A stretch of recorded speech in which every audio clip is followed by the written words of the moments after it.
मेरे प्रिय भाई बहनों, हम आज फिर खुदा के कलाम से रूबरू होंगे।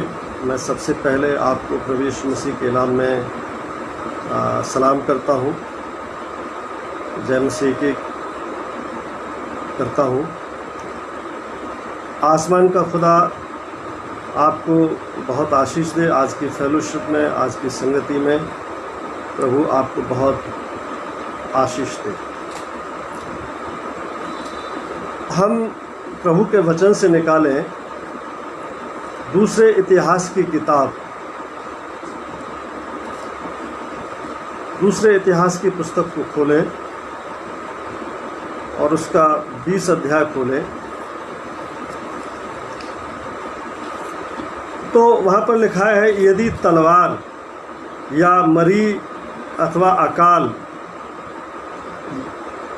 और कोई विपत्ति हम पर पड़े तो भी हम इसी भवन के सामने तेरे सामने खड़े होकर अपने कलेश के कारण तेरी दुहाई देंगे और तू सुनकर हमें बचाएगा। आइए हम अपने सिरों को प्रभु के चरणों में झुकाएं और हम प्रार्थना करें। परमप्रधान परमेश्वर, आप अपने कलाम से बातचीत करें। शैतान तो कई बार चाहता है कि प्रभु आपके वचन का प्रचार न हो, इसलिए उसमें बाधाएं क्रिएट करता है। लेकिन हे परमेश्वर, हम तुझसे प्रार्थना करते हैं प्रभु, तू अपने वचन से लोगों से बोल और बातचीत कर। आज के कलाम के ज़रिए लोग आशीष पाएँ और हे परमेश्वर, तेरी आत्मिक खुराक से प्रभु जी वो भरपूर हो जाए। उनके मन को शांति मिले, उनके हृदय को शांति मिले, उनकी आत्मा तृप्त हो जाए। अपने दास को अपनी महिमा के लिए इस्तेमाल करें। प्रार्थना उद्धार करता प्रभु यीशु के नाम में मांग करता हूँ। अजीजों, हम यहाँ पर एक चीज़ नोट करें। इजरायली लोगों ने कहा, यदि तलवार या मरी, यानी तलवार हो या कोई बीमारी या कोई महामारी हमारे जीवन में आए, या ऐसा वक्त आए कि जब अकाल पड़े और ऐसा वक्त आए कि हम भारी विपत्तियों के अंदर पड़ जाएं, विपत्तियों से हम घिर जाएं, तो उस वक्त हम परमेश्वर के भवन के आगे खड़े होकर के प्रार्थना करेंगे। मैं आपको एक बात बताना चाहता हूं कि परमेश्वर के भवन की क्या इम्पोर्टेंस है, परमेश्वर के भवन का क्या महत्व है।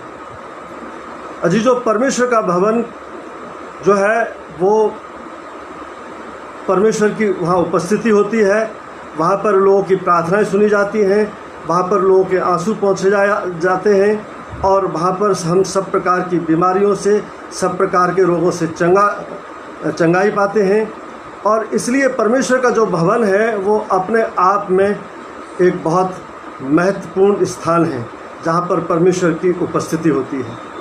और इसीलिए जब कोई मुसीबत का वक्त आता है, जब कोई विपत्ति का वक्त आता है, जब कोई महामारी का वक्त आता है, या जब कोई अकाल का वक्त आता है, तो एक ही स्थान है, वो है परमेश्वर का भवन, जहां हम जा कर के परमेश्वर से प्रार्थना करें। और जब हम प्रार्थना करेंगे तो परमेश्वर हमारी प्रार्थना का निश्चित रूप से उत्तर देगा। मैं आपको एक बात और बताना चाहता हूं परमेश्वर के वचन से।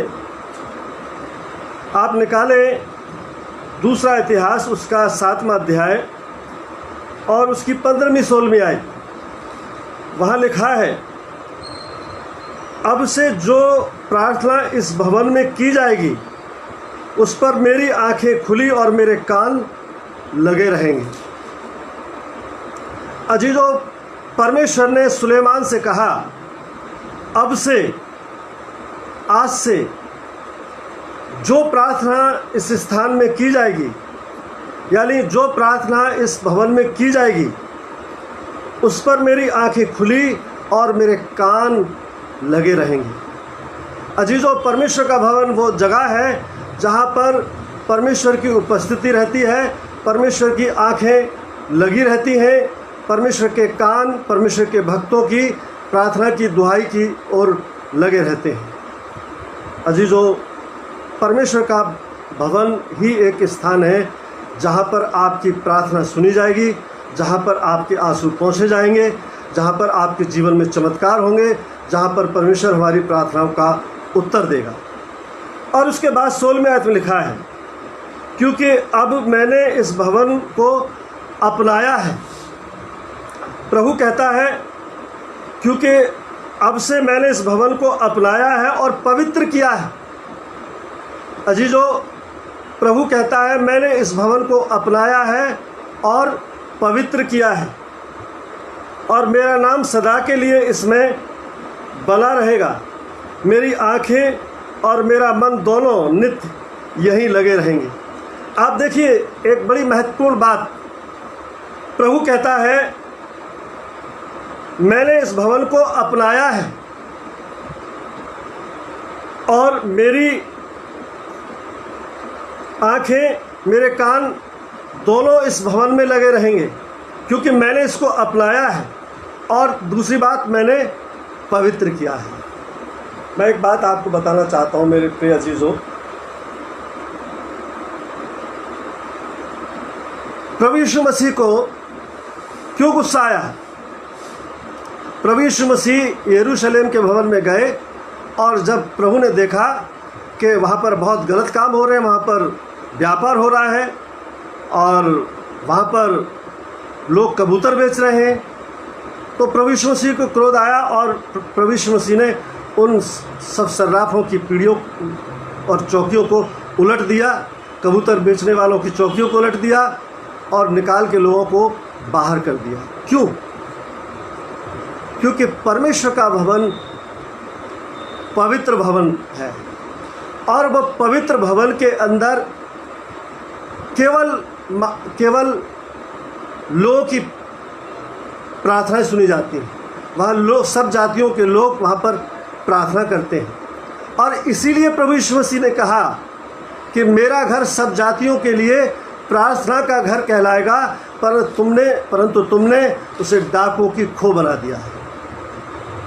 अजीजों, परमेश्वर का भवन एक पवित्र स्थान है। आज देखिए, ये महामारी कोरोना वायरस, आप देखिए महामारी क्यों आई।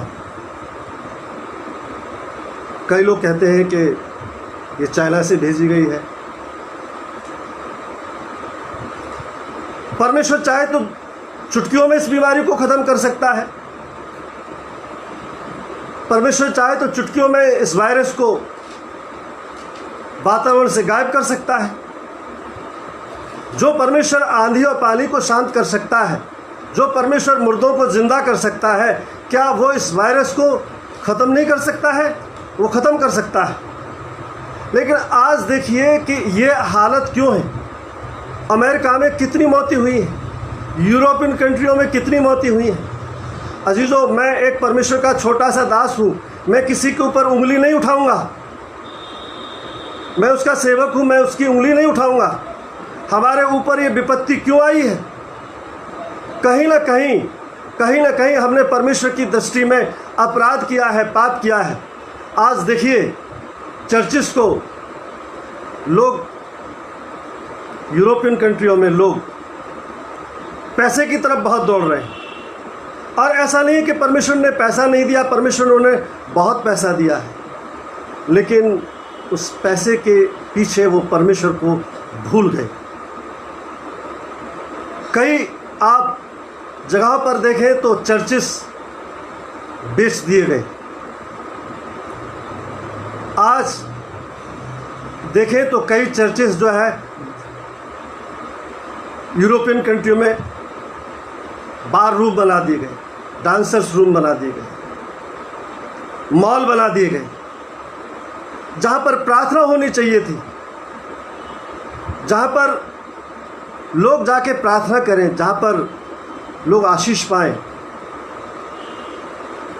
लोगों ने परमेश्वर के भवन को बेच दिया, बार रूम बना दिए, डांस रूम बना दिए, मॉल बना दिए।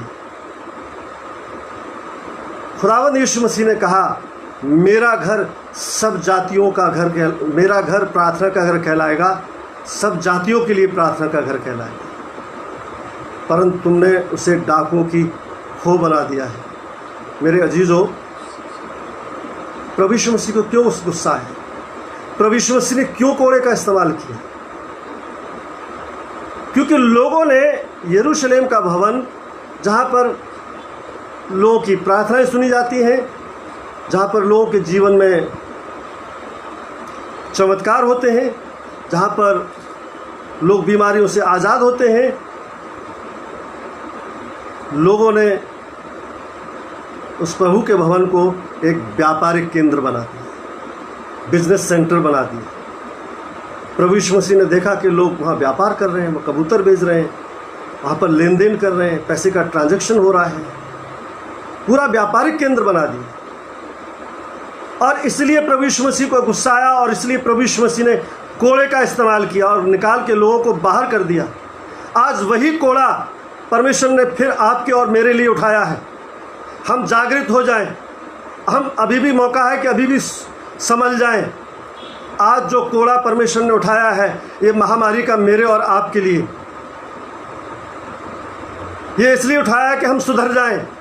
आज भी हमारे पास वक्त है कि हम परमेश्वर से डरें, हम परमेश्वर की इबादत करें। आज चर्चेस खाली पड़े हुए हैं, लोग परमेश्वर के भवन की इज्जत नहीं करते हैं, परमेश्वर के भवन का सम्मान नहीं करते हैं। रविवार को जाकर के उनको आराधना करना चाहिए, रविवार को जाकर के परमेश्वर के भवन में प्रार्थना करना चाहिए, लेकिन प्रार्थना करने के बजाय वो अपने घरों में बैठे रहते हैं।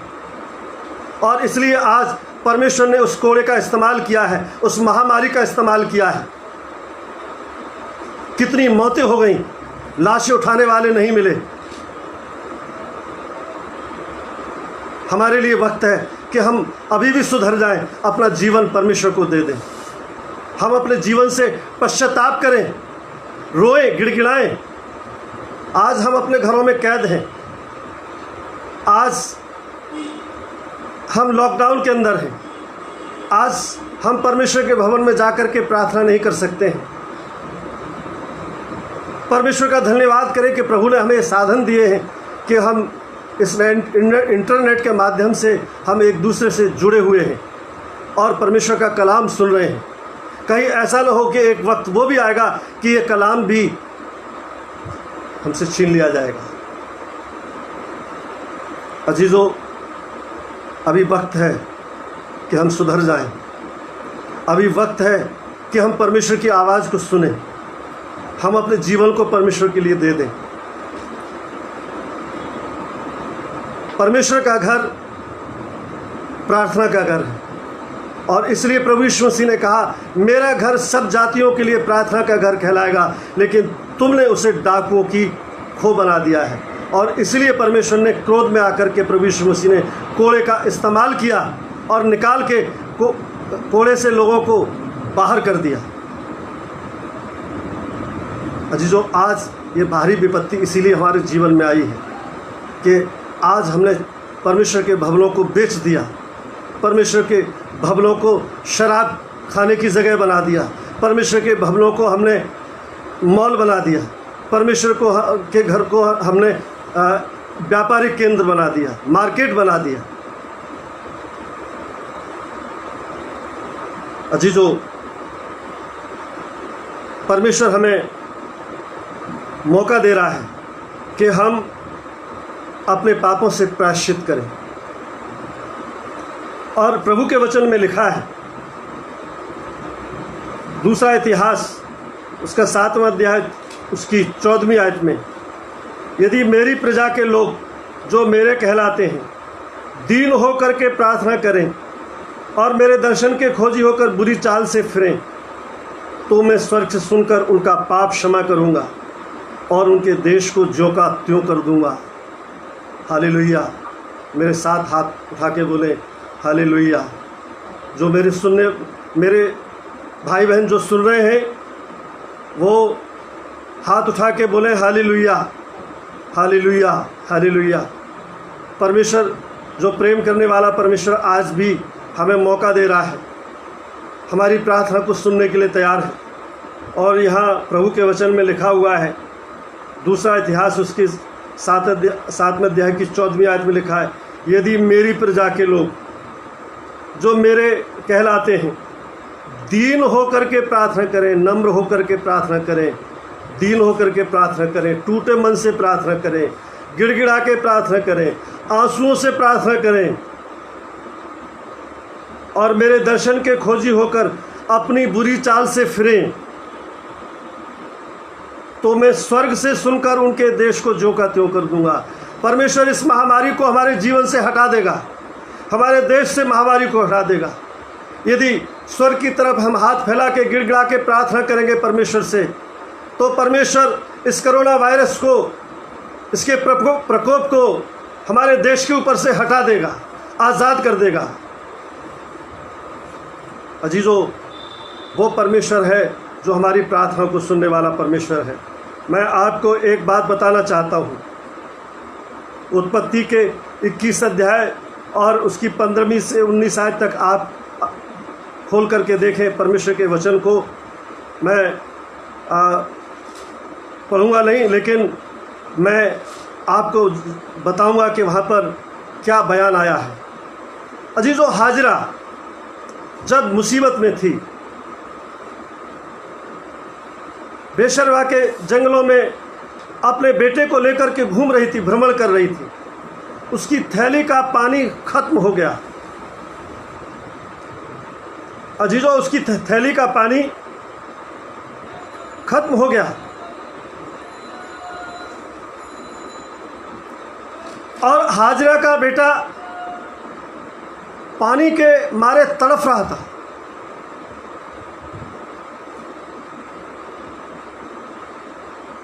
और हाजरा ने देखा कि पानी के प्यास की वजह से अब मेरा बेटा मर जाएगा, अब बचेगा नहीं, अब मेरे बेटे की मौत निश्चित है। आप देखिए उत्पत्ति उसका 21 अध्याय और 15वीं आयत से लिखा है कि थैली का जल समाप्त हो गया, तब उसने लड़के को एक झाड़ी के नीचे छोड़ दिया। जब थैली का जल समाप्त हो गया तो हाजरा ने अपने बेटे को एक झाड़ी के पेड़ के नीचे छोड़ दिया। वो अपने बेटे की मौत को अपनी आंखों से देखना नहीं चाहती थी। कोई माँ अपने बेटे की मौत को अपनी आंखों से देख नहीं सकती है। माँ एक वो ममता है, माँ एक वो दया का सागर है जो अपने बेटे से हर माँ बेनतिया मोहब्बत करती है। और कोई माँ ये नहीं चाहती कि मेरा बेटा मेरी आंखों के सामने मर जाए। हाजरा नहीं चाहती थी कि उसके बेटे की मौत उसके सामने हो, और इसलिए उसने अपने बेटे को एक झाड़ी के नीचे रख दिया और थोड़ी दूरी पर जाकर बैठ गई। लिखा है, और वो आप उससे तीर भर के टप्पे पर जाकर उसके सामने ये सोच कर बैठ गई, मुझको अपने लड़के की मृत्यु देखनी ना पड़े। तब वो सामने बैठी हुई चिल्ला चिल्ला करके रोने लगी, चिल्ला चिल्ला करके रोने लगी, फूट फूट के रोने लगी, बिलक बिलक के रोने लगी। और अजीज़ों, परमेश्वर का जब एक चमत्कार हुआ, जब हाजरा बिलक बिलक के रो रही थी, फूट फूट के रो रही थी, तो परमेश्वर का एक चमत्कार हुआ। आसमान से एक फरिश्ता आया, हाजरा की आवाज़ को खुदा ने सुना, उसकी रोने की आवाज़ स्वर्ग तक पहुंची, उसकी आवाज़ को परमेश्वर ने सुना और आसमान से एक दूत आया। 17वीं आयत में लिखा है, परमेश्वर ने उस लड़के की सुनी और दूत ने स्वर्ग से हाजरा को पुकार के कहा, हे हाजरा, तुझे क्या हुआ, मत डर। आप देखिए परमेश्वर का चमत्कार।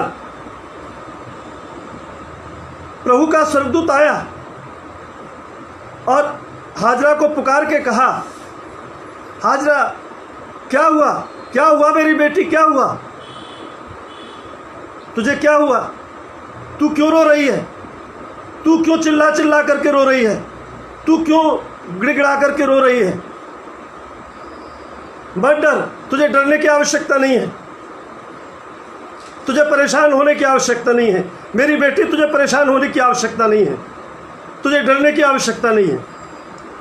क्योंकि जहाँ तेरा लड़का है वहाँ से उसकी आवाज़ परमेश्वर ने सुनी है, तेरे बेटे की आवाज़ को परमेश्वर ने सुना है। और उठ, 18वीं आयत में लिखा, उठ अपने लड़के को उठा और अपने हाथ से उसे संभाल, क्योंकि मैं उसके द्वारा एक बड़ी जाति बनाऊंगा। तब परमेश्वर ने उसकी आंखें खोल दी और उसको एक कुआं दिखाई पड़ा। तब उसने जाकर थैली को जल से भरकर लड़के को पिलाया। अजीजों, उस रेगिस्तान में परमेश्वर ने एक चश्मा फोड़ दिया, एक कुआं बना दिया। कहाँ हाजिरा रो रही थी, बिलक बिलक थी। हाजरा की, उसके बेटे की आवाज़ परमेश्वर के पास स्वर्ग में पहुंची। परमेश्वर ने अपने दूत को भेजा, कहा मेरी बेटी हाजरा क्यों रो रही है, तुझे डरने की आवश्यकता नहीं है, तुझे घबराने की आवश्यकता नहीं है। पीछे मुड़ के देख, अपने बेटे को उठा, उसे संभाल, अपने आंचल में अपने बेटे को उठा, उसे संभाल, और वो कुआं देख। परमेश्वर ने तेरे लिए पानी की व्यवस्था कर दी है, अपने बेटे को पानी पिला। और उसने उठी और उठ कर के पानी पिलाया। मैं एक बात आपको बताना चाहूँगा मेरे अजीज, ये जानते ये कुआं कौन सा है? इसको इस्लाम में जमजम का कुआं कहते हैं, जमजम का पानी कहते हैं, जमजम का कुआं। इस्लाम के मानने वाले हज करने के लिए जाते हैं और आज भी यहाँ से पानी लेकर के आते हैं। उनका ईमान है कि इससे लोगों के रोग चंगे हो जाएंगे। ये जो कुआं है आज भी मौजूद है। वो मक्का मदीना में जाते हैं और यहीं से इस्लाम का उदय हुआ। हाजरा के इस बेटे की, इस्माइल की जो पीढ़ी चली, उसमें हज़रत मोहम्मद पैदा हुए उसी पीढ़ी में। और आज भी इस्लाम के मानने वाले मक्का मदीना जाते हैं, हज करने के लिए जाते हैं। और इस जमजम के कुएं से ये वही कुआं है जो परमेश्वर ने यहाँ हाजरा के लिए पानी निकाला था। शायद जब मैं इस्लाम का अध्ययन कर रहा था, इस्लाम में पीएचडी कर रहा था, तो मैंने ये पढ़ा, मैंने उस समय अध्ययन किया कि ये कुआं जो जमजम का कुआं कहलाता है, इस्लाम के मानने वाले जब हज करने जाते हैं तो यहाँ से पानी भर के लाते हैं। उनका ईमान है कि खुदा उस पानी से रोगों से चंगाई दे। अजीजों, जब हम गिड़गिड़ा के रो के प्रार्थना करते हैं परमेश्वर से, तो परमेश्वर निश्चित रूप से हमारी प्रार्थना का उत्तर देता है। मैं आपको बताना चाहूँगा कि वो परमेश्वर, जब कोई मौत भी आ रही है तो वो अपने भक्तों के लिए उस मौत को भी रोक देता है। वो ताकतवर खुदा है, वो ताकतवर परमेश्वर है। आप देखिए कहाँ यह हाजरा रो रही थी अपने बेटे के लिए कि मेरा बेटा मर जाएगा, अब बचेगा नहीं, कोई चारा नहीं है, कोई रास्ता नहीं है, पानी पिलाने के लिए नहीं है, मेरा बेटा बच नहीं पाएगा। लेकिन परमेश्वर ने उसके बेटे को बचाने के लिए उपाय किया। परमेश्वर ने आसमान से अपने फरिश्ते को भेजा। परमेश्वर ने रेगिस्तान के अंदर सोता फोड़ दिया, कुआं बना दिया, पानी पैदा कर दिया। परमेश्वर वो है जो आपके जीवन में जब आप आंसू से प्रार्थना करेंगे तो वो आपके लिए अद्भुत चमत्कार करेगा। वो आपके आंसू को अद्भुत तरीके से पहुंच देगा। आपकी गिड़गिड़ाने की आवाज़, आपकी रोने की आवाज़ परमेश्वर के पास तक ज़रूर पहुंचती है। मैंने पहले एक बार इसको कोट किया था। मैं आपको बताना चाहूँगा, यशाया 38 अध्याय के अंदर उसकी पहली से 5वीं आयत में आप देखेंगे तो वहाँ पर जिक्र आया कि हिजकिय्याह बहुत रोगी हुआ, बीमार हुआ। उसकी मौत का फरमान परमेश्वर ने जारी कर दिया। यशायाह को भेजा और कहा कि उससे कह दे कि तेरे मूल पुरुष दाऊद का परमेश्वर यहोवा यूँ कहता है कि अपने घर का जो तुझे इंतज़ाम करना है वो कर ले, क्योंकि तेरी मौत नज़दीक है। आप सोच सकते हैं किसी व्यक्ति को बता दिया जाए कि उसकी मौत नज़दीक है तो उसके ऊपर क्या गुजरेगी।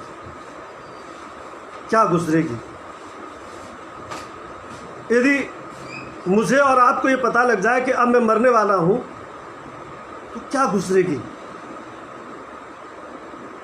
लेकिन अजीज़ों, हिजकिय्याह ने क्या किया?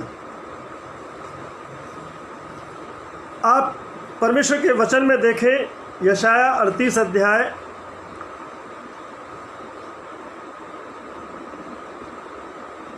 और पहली से 5 आयत देखें और मैं फोकस करूंगा 3री आयत पर। वहाँ लिखा है, हे यहोवा, मैं विनती करता हूँ, स्मरण करके मैं सच्चाई और खरे मन से अपने आप को तेरे सम्मुख जान करके चलता आया हूँ। जो तेरी दृष्टि में उचित था वही करता आया हूँ। और हिजकिय्याह बिलख बिलख करके रोने लगा। अजीजों, जब हिजकिय्याह के लिए मौत का फरमान जारी हो गया तो हिजकिय्याह ने दीवार की ओर मुंह किया, अपने घुटने टेके परमेश्वर के सामने वो बिलख बिलख के रोने लगा, फूट फूट के रोने लगा परमेश्वर के सामने और कहने लगा, प्रभु देख, मैं तेरे सामने अपने आप को तेरे सम्मुख जान करके खराई और सच्चाई से सच्चे मन से चलता आया हूँ। जो तेरी दृष्टि में उचित था वही करता आया हूँ। और उसके बाद वो परमेश्वर के सामने फूट फूट के रोया, जार जार रोया, बिलख बिलख करके रोया। जब हिजकिय्याह बिलख बिलख के रोया, फूट फूट के रोया, तो उसके रोने की आवाज़ परमेश्वर के कानों तक पहुंची। परमेश्वर ने दोबारा यशायाह को भेजा और कहा, जा, तू हिजकिय्याह से कह दे, 5वीं आयत में लिखा है, जाकर हिजकिय्याह से कह दे कि तेरे मूल पुरुष दाऊद का परमेश्वर यहोवा यूँ कहता है, मैंने तेरी प्रार्थना सुनी, तेरे आंसू देखे हैं, मैं तेरी आयु 15 वर्ष और बढ़ा देता हूँ। आप देखिए, जब हिजकिय्याह बिलख बिलख के रोया, फूट फूट के रोया परमेश्वर के सामने, तो परमेश्वर ने अपनी इच्छा को बदल दिया। दोबारा यशायाह को भेजा और उससे कहा, तू जाकर के हिजकिय्याह से कह दे कि मैंने तेरी प्रार्थना सुनी है, तेरे आँखों के आंसू को देखा है, मैं तेरी आयु को 15 वर्ष और बढ़ा देता हूँ। अजीज़ों, परमेश्वर वो है, वो अपने बच्चों से बहुत मोहब्बत करता है, बहुत प्रेम करता है। वो अपने बच्चों के आंखों में आंसू को नहीं देख सकता है। जब हम शारीरिक माता पिता हैं, जब हमारा कोई बेटा या बेटी किसी तकलीफ में होता है, जब वो रोता है, तो हम तुरंत उसका उपाय करते हैं कि हमारी बेटी की आंखों में आंसू न हो, हमारी बेटी की आंखों में आंसू न हो। ऐसे ही परमेश्वर कभी भी अपने बेटे और बेटियों, अपने भक्तों की आंखों में आंसू नहीं देख सकता है। आप देखिए, परमेश्वर ने हिजकिय्याह की मौत का फरमान जारी कर दिया। इसके बावजूद भी जब हिजकिय्याह बिलख बिलख के रोया, फूट फूट के रोया, तो परमेश्वर ने दोबारा यशायाह को भेजा और कहा जाके उससे कह दे, हिजकिय्याह से कह दे, मैंने तेरी प्रार्थना सुनी है, मैंने तेरे आंसू देखे हैं, मैं तेरी आयु 15 वर्ष और बढ़ा दूँगा। परमेश्वर ने उसकी आयु को 15 वर्ष और बढ़ा दिया। अजीजों, परमेश्वर वो है जो मौत के दरवाज़ों को भी बंद कर देता है। यदि आपके ऊपर मौत आ रही है तो परमेश्वर उससे मौत से भी आपको निकाल के बाहर ले आएगा। दाऊद कहता है, चाहे मैं घोर अंधकार से भरी हुई तराई में होकर चलूं, चाहे मैं मौत के साए की वादियों में होकर भी चलूं, तो भी हानि से नहीं डरूंगा, क्योंकि तू मेरे साथ रहता है। दाऊद कहता है, चाहे मैं मौत के साए की वादियों में होके भी गुजरूं, तो भी मैं हानि से नहीं डरूंगा, क्योंकि तू मेरे साथ रहता है। आज की तारीख में हम मौत के साए की वादी में जी रहे हैं। कितने लोग कोरोना वायरस के प्रकोप से घबराए हुए हैं, लोग डरे हुए हैं कि कब ऐसा वक्त ना आ जाए कि मौत का हमें सामना करना पड़े। हम मौत के साए की वादियों में होकर के गुजर रहे हैं, लेकिन अजीजों, विश्वास कीजिए, परमेश्वर आपको कभी नहीं छोड़ेगा।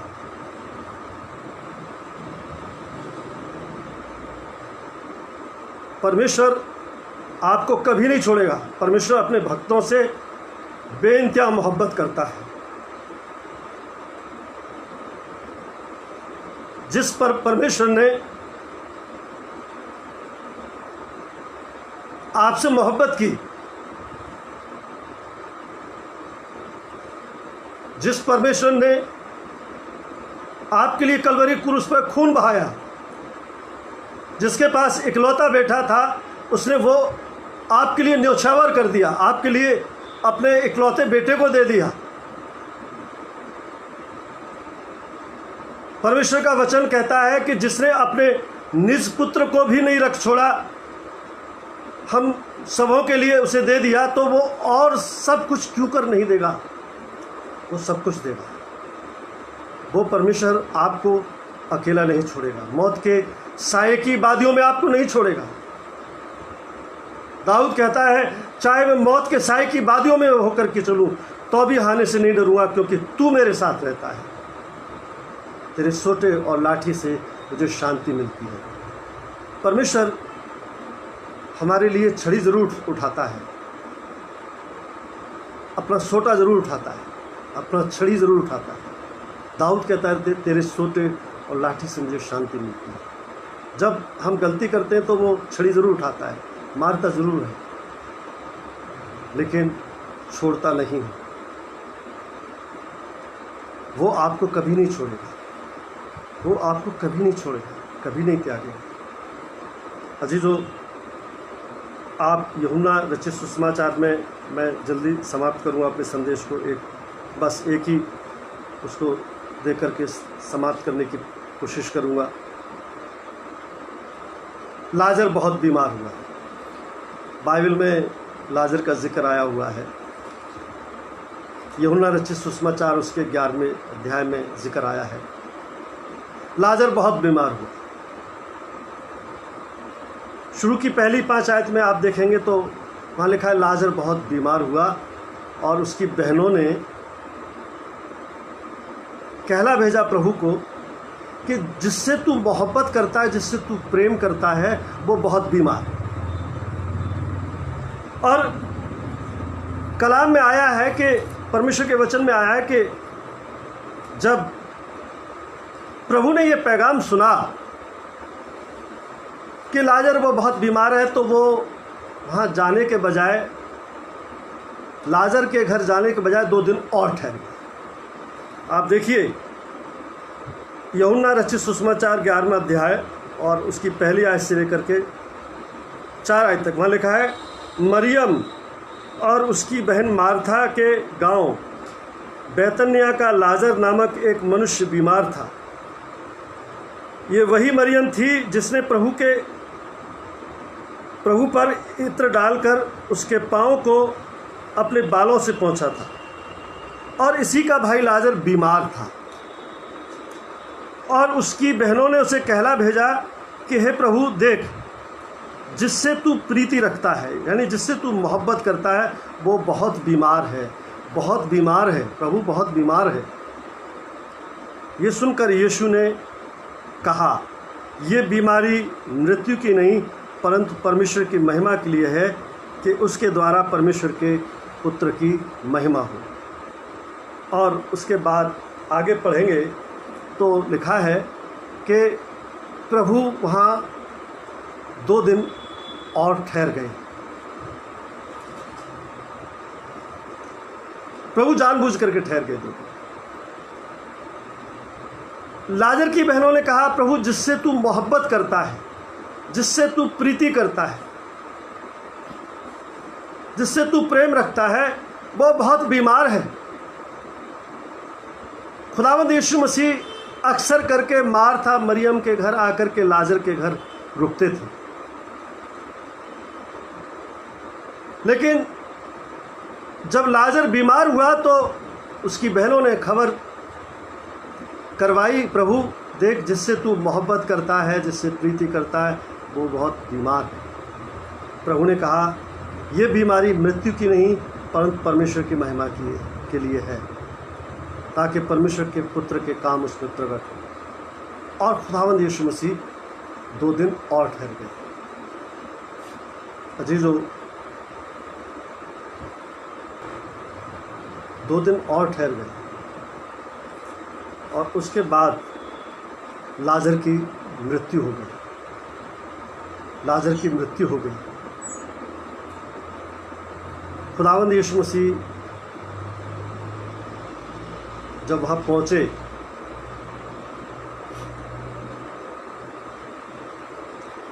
तो मार्था मरियम प्रभु के से लिपट के, उसके चरणों में लिपट लिपट के फूट फूट के रोई।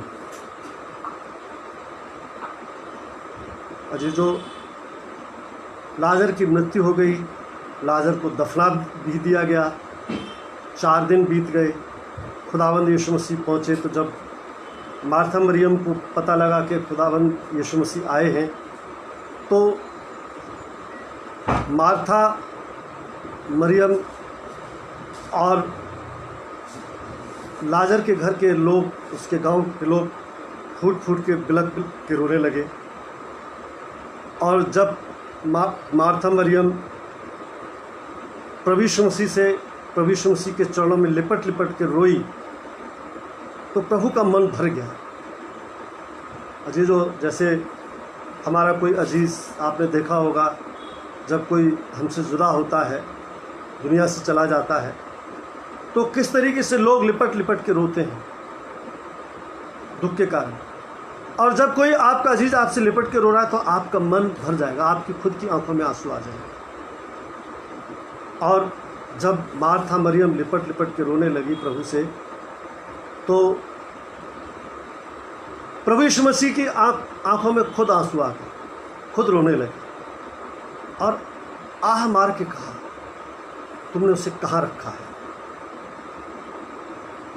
मार्था कहने लगी, प्रभु अब तो उसमें दुर्गंध आती है, क्योंकि 4 दिन बीत गए हैं।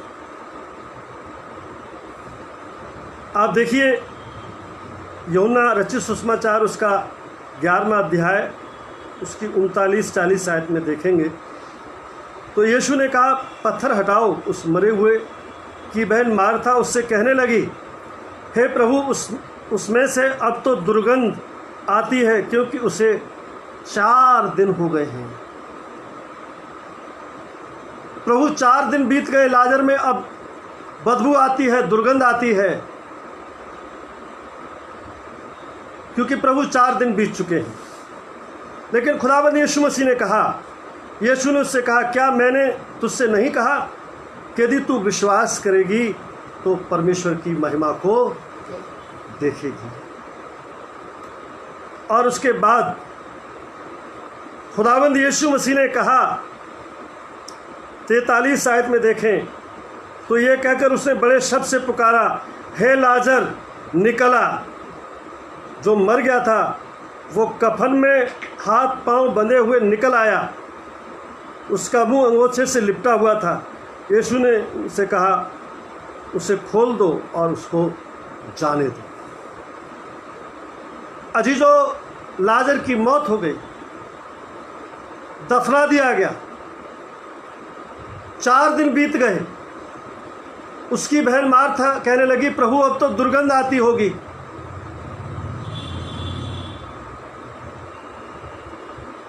लेकिन प्रभु ने हुक्म दिया कि पत्थर हटाओ और कहा, आए लाजर तू झट निकला। और प्रभु की आवाज़ को सुन करके लाजर कब्र से बाहर निकल आया। हमारा परमेश्वर वो सामर्थी परमेश्वर है जिसकी आवाज़ सुन करके मुर्दे जिंदा हो जाते हैं। हालेलुया। मेरे साथ हाथ उठा के बोले हालेलुया। दर्शकों, मेरे प्रिय भाई बहनों जो सुन रहे हैं, मेरे साथ हाथ उठा के बोले हालेलुया, हालेलुया, हालेलुया। हमारा प्रभु वो ताकतवर परमेश्वर है जिसकी आवाज़ सुनकर मुर्दा जिंदा हो जाते हैं। वो मौत के साए की वादियों में से भी आपको निकाल के ले आएगा। प्रभु यीशु मसीह ने 4 दिन के मरे हुए लाजर को जिंदा कर दिया। लाजर जिंदा हो गया, जीवित हो गया। प्रभु ने उसकी बहन मार्था मरियम से कहा, तू विश्वास करेगी तो परमेश्वर की महिमा को देखेगी। तू विश्वास करेगी तो परमेश्वर के चमत्कारों को परमेश्वर के चमत्कारों को देखेगी। तू विश्वास करेगी तो परमेश्वर की महिमा को देखेगी। अजीजों, आप विश्वास करेंगे तो आप परमेश्वर की महिमा को देखेंगे। आप विश्वास करेंगे तो परमेश्वर आपको इस कोरोना वायरस की महामारी के वक्त में आपको बचा के रखेगा। आप प्रार्थना कीजिए, डेली प्रार्थना कीजिए। परमेश्वर ने आपको मौका दिया है, वक्त दिया है। एक दिन था, एक वक्त था कि जब आपको बार बार ये कहा जाता था कि प्रभु के भवन में आएँ, आप प्रभु के भवन में आएँ, प्रभु की इबादत करें। तब आप प्रभु की आवाज़ को नहीं सुनते थे, तब आप पास्टर की भी बात को नहीं सुनते थे। लेकिन आज परमेश्वर के भवन के फाटक बंद हैं। आज आपके लिए परमेश्वर के भवन के दरवाजे बंद हैं, जहां आप जाके प्रार्थना भी नहीं कर सकते। उस महामारी ने चारों तरफ से लोगों को घेर रखा है। हम मौत के साए की वादी में जी रहे हैं, लेकिन यह ध्यान रखिए कि परमेश्वर आपके साथ है। वो प्रभु आपको नहीं छोड़ेगा, वो प्रभु नहीं त्यागेगा। हमारा जो परमेश्वर है, जो मुर्दों को जिंदा करने की ताकत रखता है, उसने कहा, आए लाजर तू इस कब्र से झट निकला। और लाजर परमेश्वर की आवाज़ को सुन करके कब्र में से जिंदा बाहर निकल आया। वो परमेश्वर आपके साथ है। उस खुदा ने कहा, मैं जगत के अंत तक सदैव तुम्हारे संग हूँ।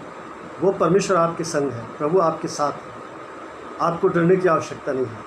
लेकिन आपको परमेश्वर ने मौका दिया है कि आप इन दिनों घर में पश्चाताप करें, परमेश्वर के सामने गिड़गिड़ाएं, परमेश्वर के सामने रोएं और प्रभु से प्रार्थना करें कि प्रभु आप जल्दी इस लॉकडाउन को खोलें, इस वायरस को वातावरण से हटाएं। प्रभु अपने भवन के फाटकों को आप खोलें, चर्चिस के दरवाज़ों को खोलें, ताकि हम वहाँ घुटने टेक करके आपको दंडवत कर सकें, हम आपको सिजदा कर सकें। और परमेश्वर आप हमें इस महामारी से बचाएं। परमेश्वर है जो आपको इस महामारी से बचाएगा, इस विपत्ति से बचाएगा। और मैंने अपना कलाम जो शुरू किया था वो वहीं से शुरू किया था। मैंने